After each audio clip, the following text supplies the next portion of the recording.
Assalamualaikum warahmatullahi wabarakatuh, teman-teman semua penderita asam lambung, gerd, anxiety, psikosomatis disorder dimanapun kalian berada. Semoga kalian diberikan kesehatan, diberikan kesembuhan, diberikan kesenangan, kebahagiaan, serta ketenangan. Amin amin ya rabbal alamin. Baik, berjumpa lagi dengan saya tentunya di channel Berpikir Positif. Bagi teman-teman semua yang sedang mengalami gangguan asam lambung, gerd, anxiety, psikosomatis disorder, tetap semangat, tetap bangkit. Jangan mengurung diri, jangan menuruti rasa malas, jangan hanya menuruti rasa gelisah, menuruti rasa ketakutan, menuruti rasa kecemasan. Ayolah bangkit, berjuang, dan jangan pernah pesimis, jangan pernah menyerah, dan jangan pernah beranggapan gangguan ini tidak akan sembuh. Dan saya yakin saya bisa sembuh, dan pasti kalian juga pasti akan sembuh, teman-teman.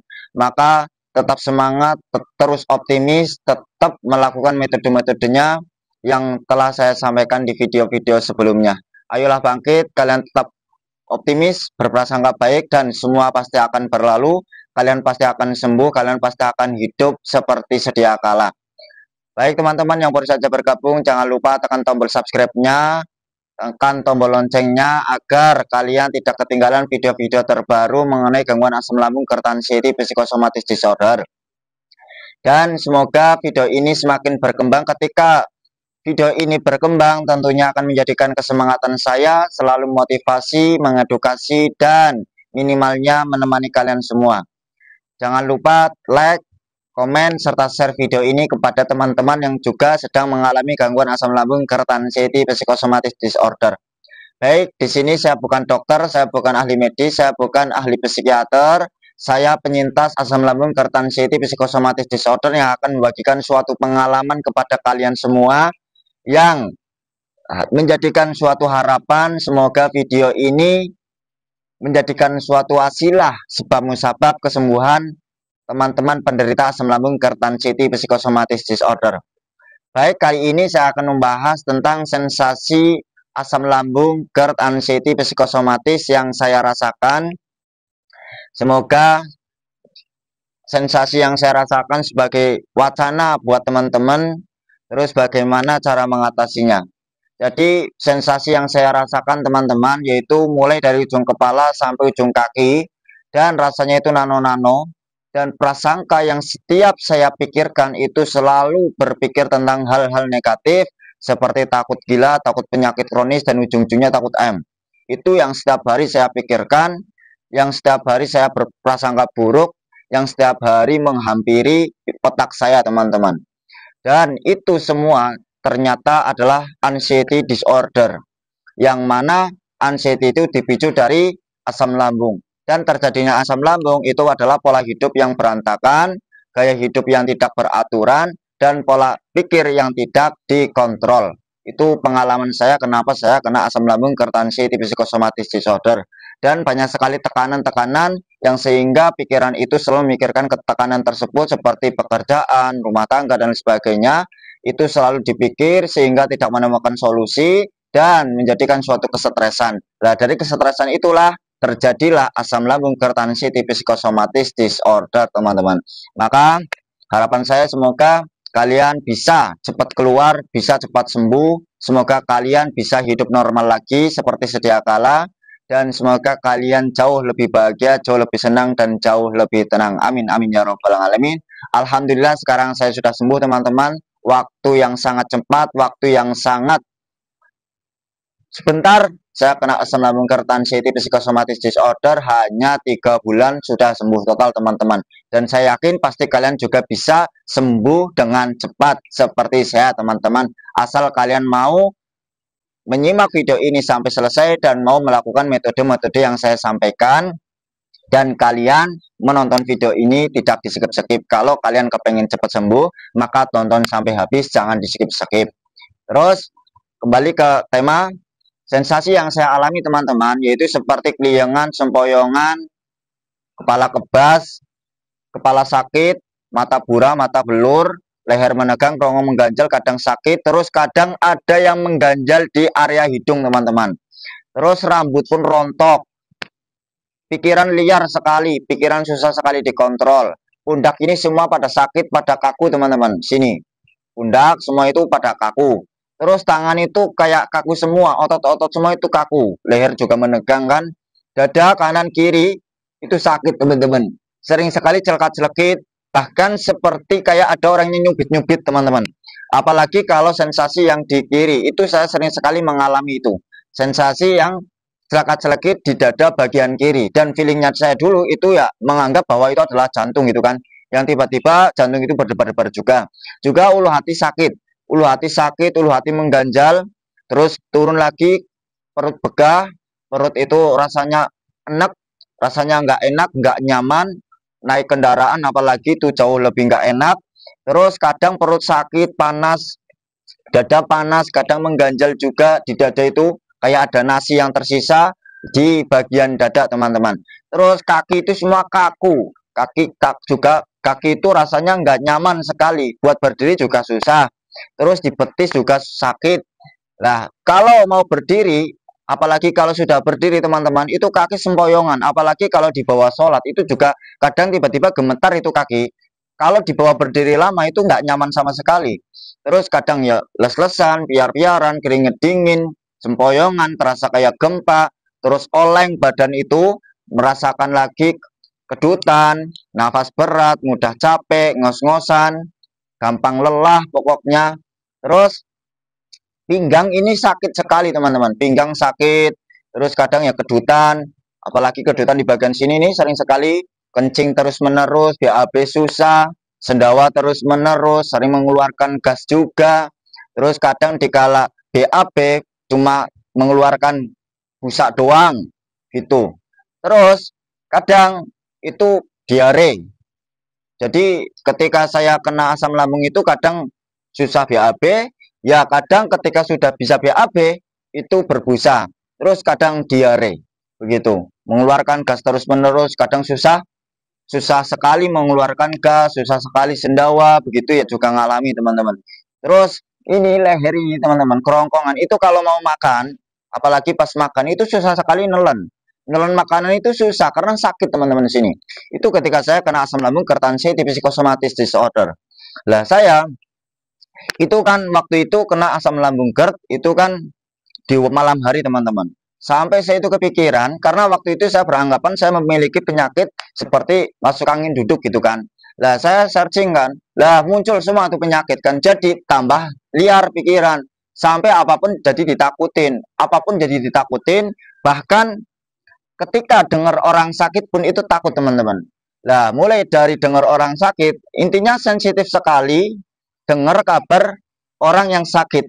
Juga dengar tentang penyakit, itu sensitif sekali.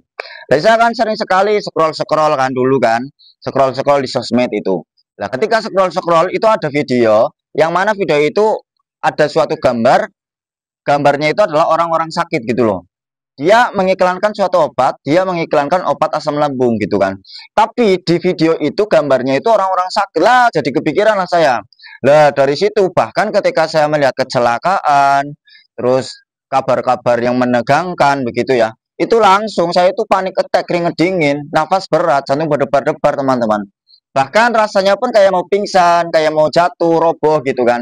Badan tuh oleng, jantung berdebar-debar, nafas berat ketika ada kabar yang tidak menyenangkan begitu. Nah, mulai dari situ, lah saya waktu itu kan nggak tahu kalau itu anxiety, sehingga saya itu bolak-balik setiap saya kena serangan panik, saya bolak-balik ke IGD kan teman-teman, UGD ya, saya periksa dan ujung-ujungnya kena asam lambung GERD, ujung-ujungnya asam lambung GERD, cuma dibilangin diperbaikin pola makannya gitu, sama pola pikir gitu kan. Nah, tapi tidaklah mudah kan teman-teman, tentu tidaklah mudah. Begitu kita disaranin disuruh memperbaiki pola pikir kan tidak mudah kan, tidak seperti membalikan telapak tangan kan, pasti ya butuh proses gitu kan. Dan prosesnya pun waktu itu saya nggak tahu, biar pikiran netral, biar pikiran nggak over begitu kan, karena saking susahnya tiba-tiba disuruh kon mengendalikan pola pikir gitu kan. Ya realitanya aja, pengalaman saya seperti itu teman-teman. Terus juga tiba-tiba disuruh mengatur pola makan gitu kan. Terus banyak sekali yang harus saya dipantang gitu loh teman-teman. Seperti saya nggak boleh makan yang sifatnya digoreng, pedas tentu yang nggak boleh, bersantan juga nggak boleh, juga nggak boleh makanan yang sifatnya itu ada asamnya atau yang sifatnya asam, juga tidak boleh makan yang sifatnya makanan itu seperti mengandung banyak gas gitu kan, seperti singkong dan sebagainya. Juga kopi ya disuruh menghindari atau memantang gitu. Lah saya melakukan itu yang dipantang. Tapi kok nyatanya ya asam lambungnya tetap naik, saya sudah matang sampai 1 bulan. Sensasi kemudian itu mulai pada muncul di bulan pertama, mulai dari yang telah saya sebutkan tadi di awal teman-teman. Sakit sekali kepala, itu rambut juga banyak sekali yang rontok gitu kan. Lah, bahkan sampai bulan kedua itu saya tetap masih makan sih, tapi di bulan kedua baru awal-awal itu saya langsung memutuskan saya rubah mindset. Lah kalau seperti ini terus saya udah mantang ya tetap aja asam lambungnya naik. Orang saya yang saya takutin penyakit kronis, takut penyakit berat dan ujung-ujungnya takut M. Lah. Mulai dari situ saya itu nggak mantang lagi teman-teman. Saya makan semua. Tapi yang nggak berani atau nggak yakin, masih cemas dan takut ketika makan, itu kalau makanan yang sifatnya itu yang bersantan dan pedas. Dan juga saya memantang kopi, teman-teman. Saya memantang kopi, makanan yang bersantan sama yang pedas. Itu saya tetap nggak berani waktu itu. Sampai di bulan ketiga saya pun nggak berani makan yang sifatnya pedas dan bersantan itu.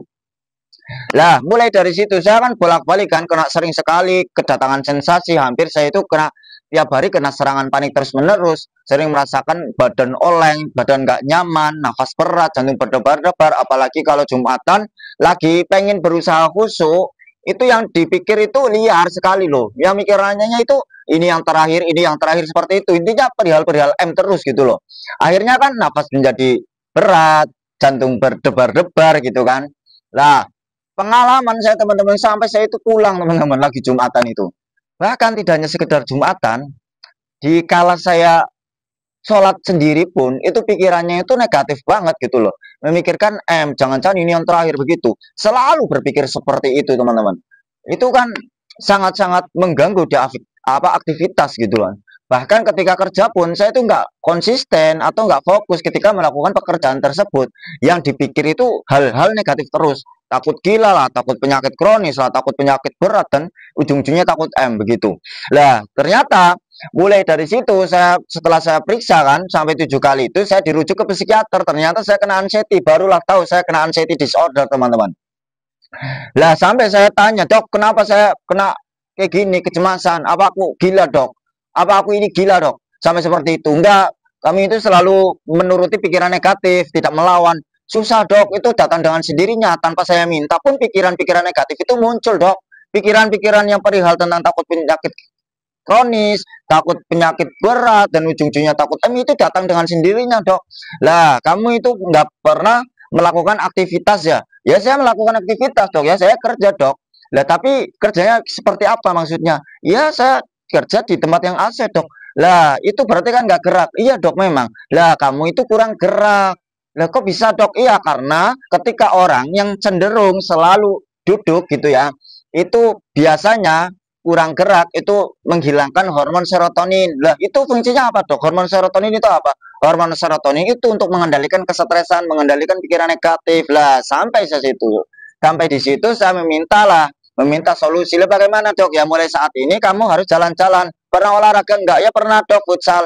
Lah, yang jalan-jalan gitu di pagi hari, boro-boro, Dok, nggak pernah. Ya mulai saat ini harus konsisten jalan-jalan pagi, setelah itu berjemur. Lah, saya lakukanlah itu, teman-teman. Lah, awal saya lakukan itu, teman-teman ya. Masya Allah, rasanya itu nggak karu-karuan.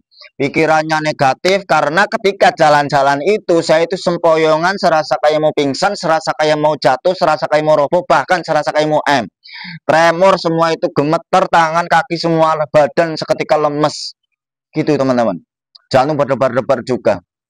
Tapi karena saya kepengen sembuh waktu pemulihan itu kan, saya waktu itu ketika saya kena serangan panik saya sudah nggak ke rumah sakit lagi, nggak ke IGD lagi teman-teman, karena saya udah tahu ternyata saya kena mental anxiety disorder itu gitu kan.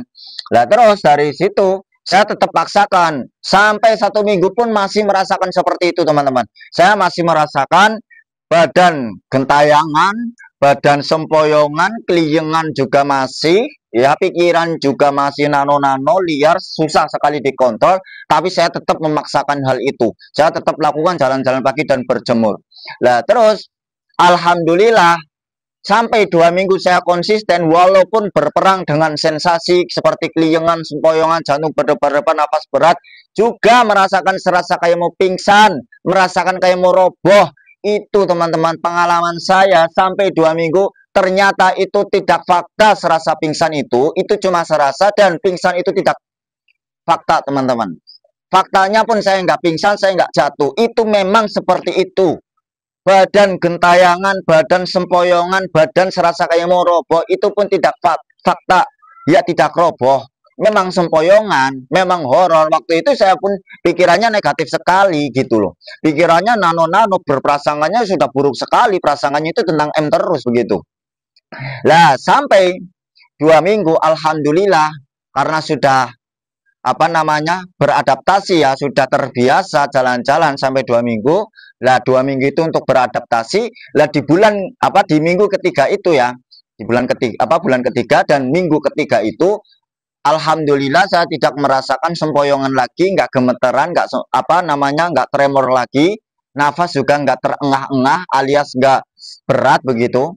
Juga jantung pun nggak berdebar, serasa kayak mau pingsan, serasa kayak mau roboh pun tidak gitu.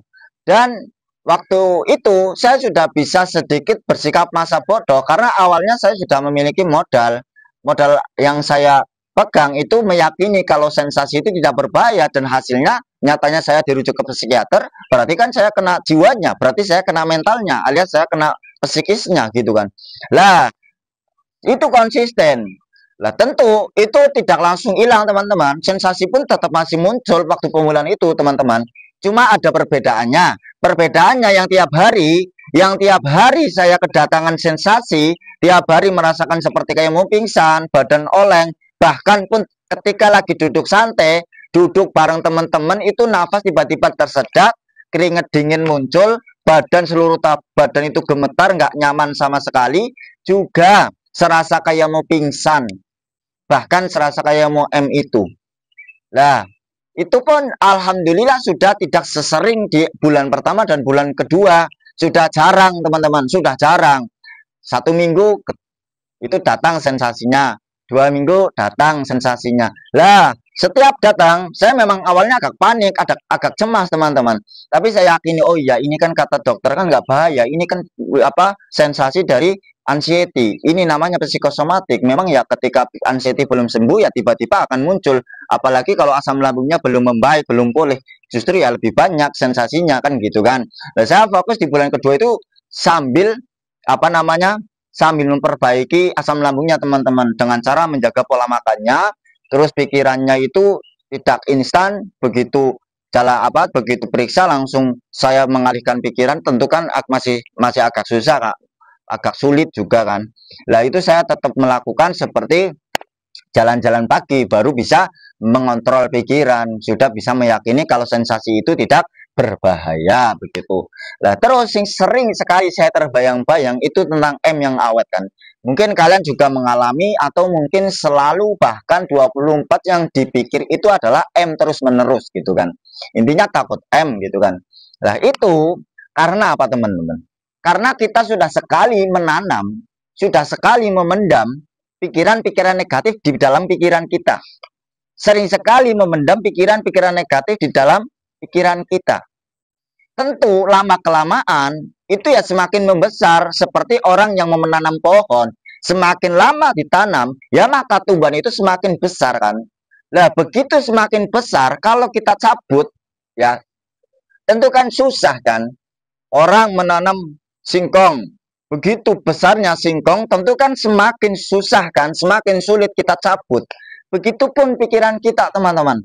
Pikiran kita yang sudah terlalu lama cenderung memikirkan, bahkan mengikuti alur negatif itu, maka susah sekali kita melepaskan pikiran negatif itu. Kita susah sekali membuang pikiran negatif itu. Tapi ya bisa hilang pikiran negatif itu, akan tetapi membutuhkan proses teman-teman, butuh proses. Saya pun butuh proses. Dengan cara apa Mas? Kalau pikiran masih over, pikiran masih suka mengait-ngaitkan sensasi itu sama penyakit kronis, sama penyakit berat, terus itu dengan cara meyakini sensasi itu tidak berbahaya. Biar gak selalu memikirkan tentang M, maka kalian harus sering-seringlah main di penghijauan. Lihat hijau-hijauan, melihat pemandangan-pemandangan indah. Nikmati setiap pemandangan. Sembari bersyukur, ucapkan Alhamdulillah. Itu konsisten. Karena apa? Karena pikiran kita sudah lama sekali menegang teman-teman. sudah lama sekali menegang karena sudah hidup dalam perangkap anxiety yang selalu cenderung berpikir negatif. Pikiran saraf itu semakin menegang. Maka ayo sempatkan main di penghijauan. Sering menyendiri, melihat hijau-hijauan, bermain. Jangan mengurung diri, jangan menuruti rasa malas, jangan menuruti rasa takut, jangan menuruti rasa cemas, jangan kepenginnya melamun, rebahan, bermain HP. Maka semakin suntuk teman-teman. Maka yang dipikir itu hal-hal itu terus. Justru dengan cara kita bermain, dengan cara kita melihat hijau-hijauan, saraf itu semakin netral. Saraf semakin tenang. Yang diingat tidak hanya sekedar takut penyakit kronis, yang diingat tidak terus-menerus tentang M, takut M. Itu. Ayolah bangkit. Kebanyakan orang yang kena gangguan kecemasan itu sering sekali mengurung diri. Tidak mau berinteraksi, tidak mau beradaptasi, tidak mau bersosial. Hanya biasanya yang menderita anxiety, yang menderita kecemasan, pengennya ngalamun, meratap-ratapi, merasakan gundah gulana, gelisah, menganggap diri sendiri yang kena kecemasan, terus pengennya rebahan, bermain HP, menuruti rasa takut, menuruti rasa cemas, gitu. Makanya ayo bangkit teman-teman. Semakin lama kalian mengurung diri, semakin lama kalian mengikuti pikiran negatif itu, tapi kita tidak mau bangkit, belajar dan berusaha keluar dari rumah, maka pikiran itu semakin membesar teman-teman. Pikiran negatif itu semakin membesar. Ketika semakin membesar, susah sekali dikontrol. Kita tanpa meminta pikiran negatif datang, itu dengan sendirinya datang sendiri. Dengan sendirinya datang teman-teman. Karena apa? Karena sudah menjadi tabiah, menjadi suatu watak. Itu pengalaman saya seperti itu teman-teman. Maka saya sesibuk apapun, itu ya, saya sempatkan main ke kebun, lihat penghijau-hijauan teman-teman. Gitu. Itu manfaatnya apa? Untuk menetralkan saraf. Itu. Nah kalau kalian masih tetap menuruti rasa takut dan cemas, pengennya ngalamun, rebahan, malas-malasan, ya kapan kalian akan keluar dari lingkaran setan anxiety itu? Kalian jangan memikirkan hal-hal yang tidak rasional itu. Kalian kalau hanya sekedar memikirkan, lah kapan kalian akan bisa sembuh? Kalian harus mau melakukan metode-metodenya, biar kalian cepat sembuh teman-teman. Saya kepengen sekali kalian cepat sembuh. Karena saya tahu rasanya hidup dalam kecemasan. Karena saya tahu sekali sensasi yang dialami penderita anxiety disorder. Bahkan ketakutan pun saya pun merasakan teman-teman. Saya tahu rasanya. Dengar burung di malam hari takut. Dengar ambulan pun takut. Di sore hari takut, gelisah, sedih. Sensasi bermunculan. Di kesepian takut. Di keramaian takut. Pengennya cepat-cepat pulang. Mau tidur pun susahnya minta ampun. Bahkan saya sampai 2 minggu nggak bisa tidur malam. Sudah bisa tidur pun sebentar mudah terkejut. Nggak mudah terkejut dilalah mimpi buruk. Mimpi tentang orang M. Mimpi tentang kematian. Yang dimimpikan itu terus menerus. Sudah kebangun jam 1 sudah nggak bisa tidur lagi sampai pagi. Itu tiap hari. Mau mandi mikir, pakai air dingin pun mikir, pengennya cepet yang apa, yang nggak takut-takut lah, seperti air hangat, mandinya harus pakai air hangat. Terus lagi mau pergi mikir, takut, mau berkendara motoran takut, nanti takut jatuh, nanti takut nggak ada yang lihat, nggak ada yang tahu, begitu kan? Itu pikiran anxiety teman-teman. Kalian itu sedang dalam lingkaran anxiety, mental kalian itu lagi down, kalian kena psikis. Tidak instan teman-teman. Kalian jalan-jalan 2 hari, nggak langsung sembuh. Memang penderita anxiety disorder kebanyakan itu pengennya cepat-cepat sembuh, pengennya instan-instan. Begitu baru jalan-jalan 1 minggu pun protes kok masih ada sensasi. Memang itu butuh proses teman-teman. Jalan-jalan pagi dan berjemur itu butuh proses. Tidak langsung. Mas, saya sudah melakukan jalan-jalan pagi. 1 minggu kok sensasinya sempoyongan, perut perih, terus kayak mau pingsan, kayak mau jatuh, badan oleng, liangan masih awet. Itu kok masih muncul ya, padahal udah jalan-jalan pagi. Teman-teman, kalian itu kena mental. Penyembuhan mental itu bukan seperti penyembuhan fisik, teman-teman. Penyembuhan mental itu butuh proses yang lama. Beradaptasi juga diperlukan. Terus membiasakan sikap yang dulunya kita sering sekali memendam emosi, sering merasakan emosi itu dipendam dalam hati, hati merasakan kayak ngilu-ngilu gitu. Juga gaya hidup kita yang sudah lama sekali nggak beraturan, kita sering sekali telat makan, sering sekali nggak sarapan, lebih mengutamakan hal yang lain dibanding kita sarapan. Itu pun kita melakukan hal tersebut itu tidak sebentar kan. Kita melakukan kesalahan itu kan lama. Kita melakukan kesalahan itu, gaya hidup dan gaya makan dan gaya pikirannya nggak sesuai, nggak benar, itu pun lama. Kok mengharapkan kepengin sembuh dari lingkaran anxiety dengan cepat? Tentu sebenarnya butuh proses. Ya bisa dengan cepat, seperti saya 3 bulan bisa. Tapi ya kalian harus konsisten, bangkit. Sekarang yakini setiap sensasi itu tidak berbahaya. Kalian jangan mengait-ngaitkan gitu loh. Kalian jangan merasa-rasakan. Kalian jangan banyakkan searching sensasi ini, ciri-ciri penyakit apa. Terus apa-apa jangan dipikir. Abaikan.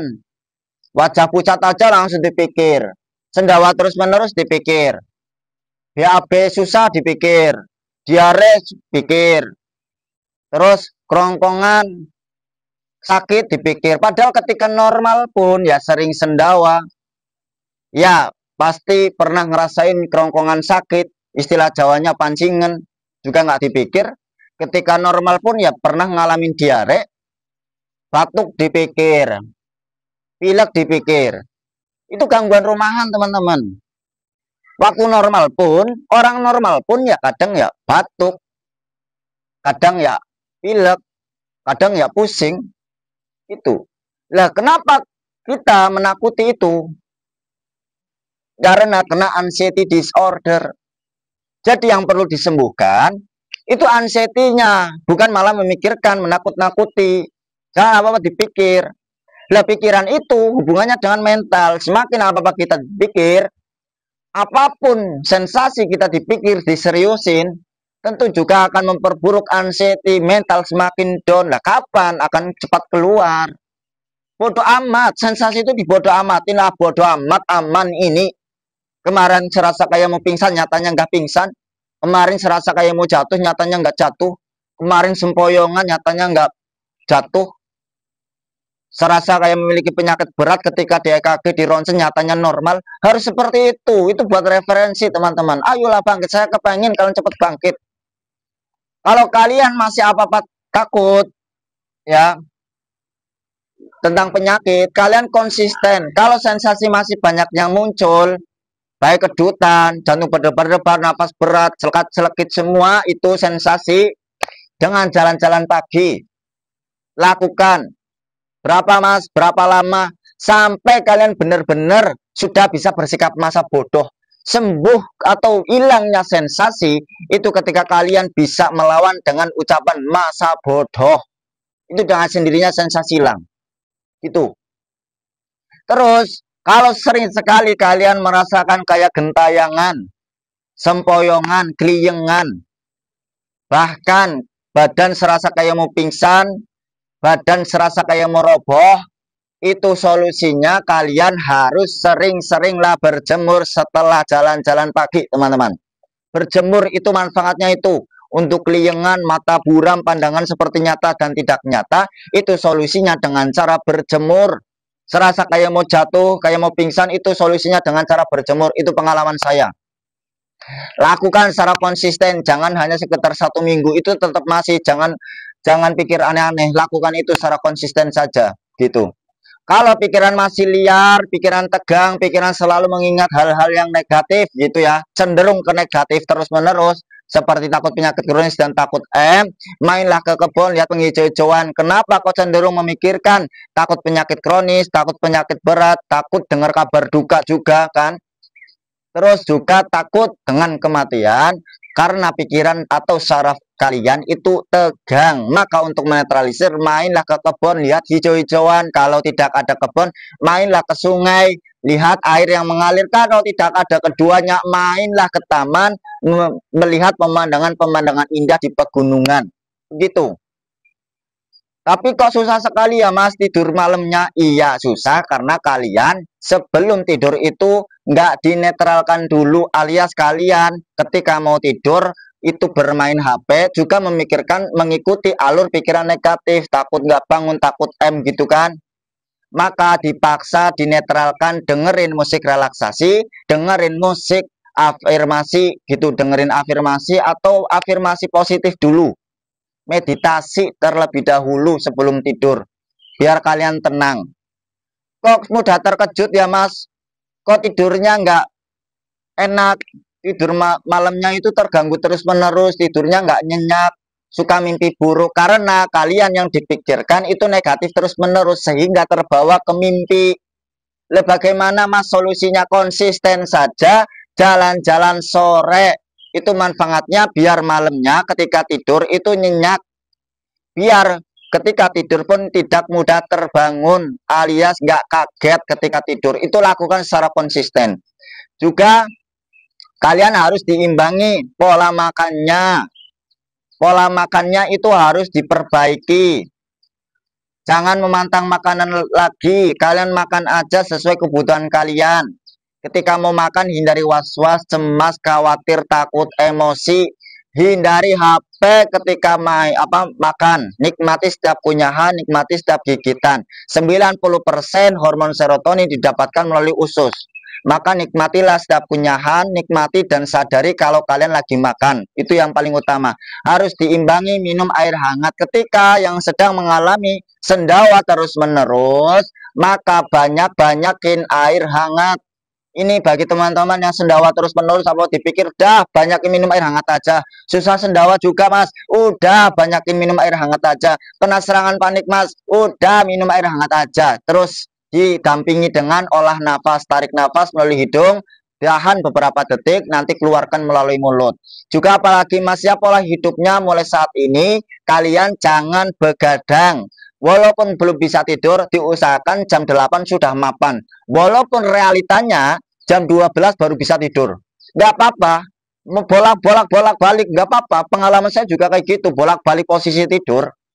Sudah, nggak apa-apa di situ. Saya juga dulu gitu, ganti kanan, nggak nyaman, ganti kiri, nggak nyaman. Sampai telantang, nggak nyaman, tengkurap, nggak nyaman, semua nggak nyaman. Saya mapan jam 8, realitanya jam 12 baru tidur. Nggak apa-apa, itu wajar. Yang penting kan ada ikhtiarnya, udah usaha. Itu lakukan secara konsisten. Kalau kalian kepengen cepat sembuh, saya juga kepengen berharap kalian cepat sembuh. Kalian jangan terlalu lama di lingkaran anxiety itu. Kalau kalian mau pengen cepat sembuh, maka lakukanlah metode-metode yang telah saya sampaikan itu. Pokoknya andalan saya itu minum air hangat. Obatnya apa Mas? Saya tanpa obat, tanpa herbal waktu pemulihan teman-teman. Saya itu ikhtiarnya itu jalan-jalan pagi, berjemur, sering main ke rumah tetangga, melatih mental untuk beradaptasi, biar mental saya itu nggak semakin down. Walaupun saya takut di keramaian, takut ketika duduk berinteraksi, saya paksakan itu, saya melakukan itu terus-menerus. Juga kalau habis tidur saya main ke kebun lah, ke sawah. Terus kalau sore hari saya juga jalan-jalan biar tidurnya nyenyak. Begitu lakukanlah secara kontinu, jangan hanya 1-2 kali, jangan hanya sekedar 1 minggu 2 minggu, tapi secara konsisten sampai kalian sembuh pun nggak apa-apa. Itu jauh lebih bagus, lebih baik kalian menjaga kesehatan tubuh, kesehatan mental. Kurang lebihnya mohon maaf yang sebesar-besarnya. Wassalamualaikum warahmatullahi wabarakatuh.